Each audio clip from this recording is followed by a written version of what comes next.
welcome back to the show, guys. I'm your host, Sharifa, and I'm sitting here with Saunders Sermons, soulful jazz singer, just came off tour with Maxwell. Hello, my name is Saunders Sermons, and I'm next on INTV.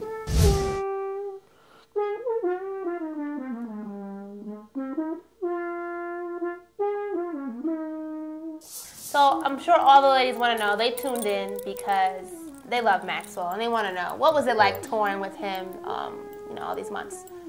It's definitely been a dream come true. I was a big Maxwell fan at first. When I got the call from one of my good friends, it was like a dream come true. Because he's such a cool guy to be around, such a musician, such a great artist, That's cool. So how long were you on tour for?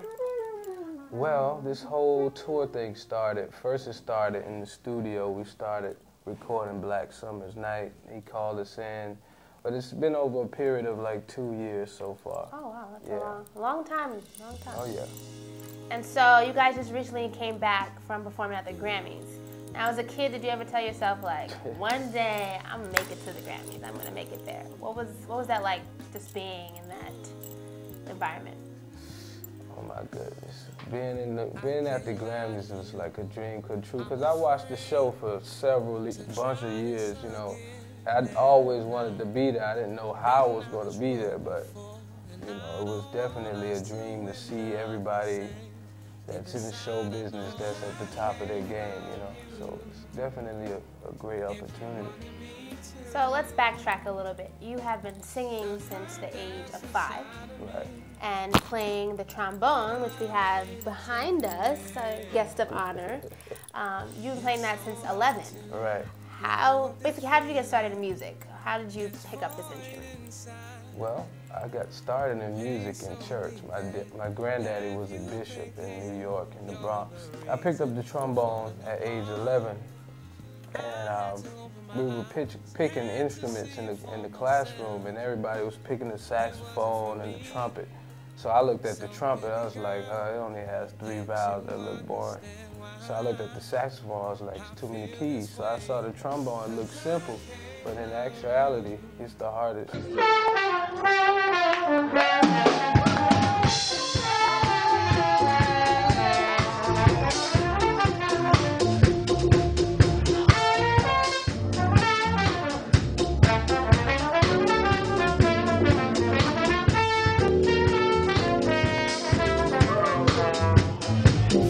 Album Classic Delight, which I think is perfect name. If you were to pick anything, you definitely did a good job on that. How did you come up with that? Well, it kind of was on the spot. The guy who was doing the artwork, he actually called me up at the last minute. He was like, Saunders, what you gonna call the album? And I just thought of something real quick, and I just called it Classic Delight because I wanted it to be a modern day classic, so I called it Classic Delight, Cool. And one thing I noticed about your music, it's so rich. You have where do you pull the inspiration? You're a very young guy, but you have sort of an old soul. You're able to reach back into the Nat King Cole type of feeling. Where do you get that from? Well, basically, it's from listening to my grandma's old records, digging up all those stuff like Miles Davis, J.J. Johnson, Cannonball Adderley, Charlie Parker. Just hearing all those things that, as you grow up, you remember these things, and those are the things that you pull from in your music, just from hearing them. If you wanted me to, but I know that's inside of me. Wanna lie with me to take away. I can't change the past. It's too late. So on your songs like Sentimental Mood and Daydream, where do you get the inspiration for that? Is that about a girl? Is it about music? Who are you talking about in those songs? Well, really, it's just a modern day love song that I try to conjure up the old spirit of it, But the daydreaming, that was because I was feeling a certain way about a young lady, so I wrote that. But In a Sentimental Mood is actually a old jazz standard, so I pulled in that repertoire from the old school Coltrane and Duke Ellington. So now, with all the auto-tune and watered-down R&B out there, do you really think there's a place for jazz and the old Nat King Cole feeling? Do you think that's going to be able to break through? Well, truthfully, I think there's a place for it.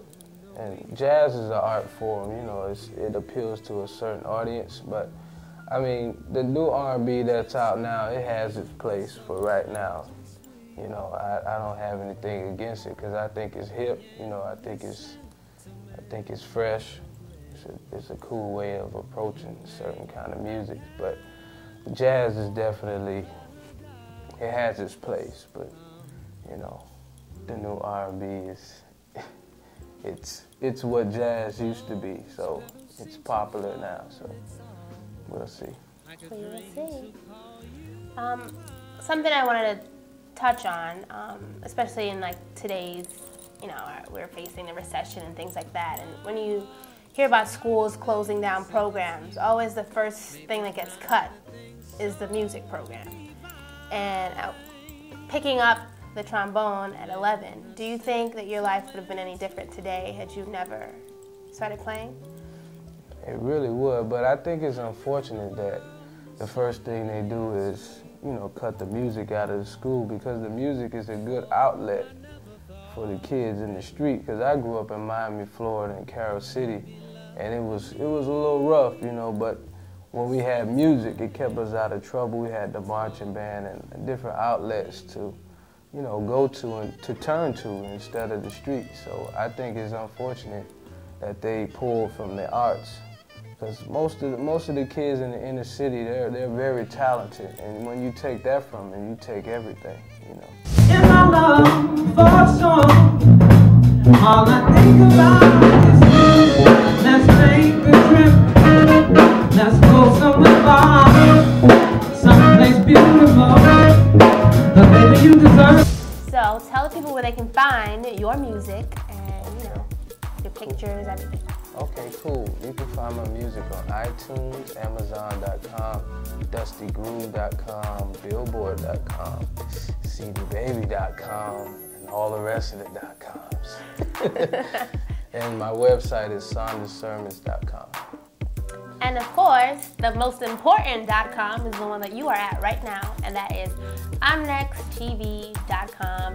I want to thank you guys so much for watching, and we will see you next time.